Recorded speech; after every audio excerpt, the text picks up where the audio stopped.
The sun rises over a noisy construction site.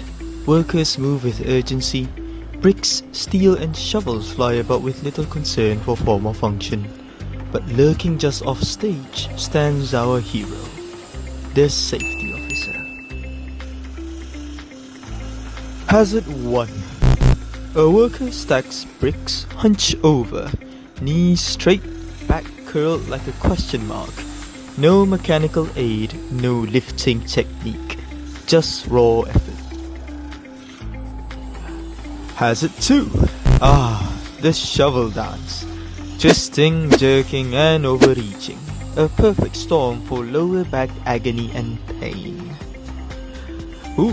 Hazard 3. This one's lifting with ego, not ergonomics.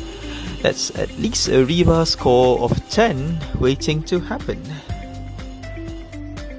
He proposes the dream. Automated lifts, self-guided shoveling bots, posture tracking AI, machineries, cranes and hoist. But reality hits like a dropped scaffold.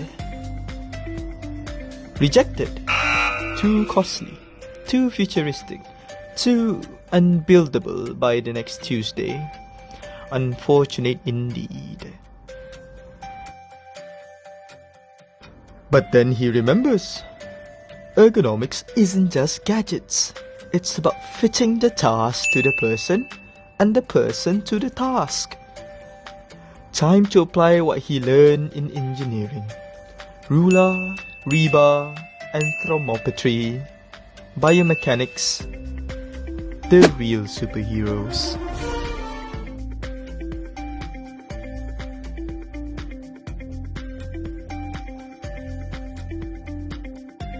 The second proposal? Accepted. It didn't need millions, just metrics and mindfulness.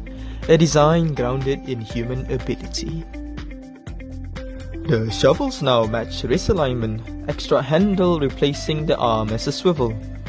The bricks are raised to reduce stooping. Even the pipe hauling is redesigned to stay within the power zone, between mid-thigh and chest height, reducing L5 over S1 discompression by half. Instead of resisting human limits, the system embraces them. No more twisted spines or overloaded arms. The new workflow boosts efficiency and morale.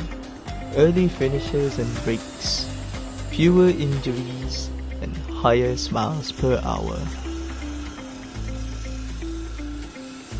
This is Human Factors in Motion. The end.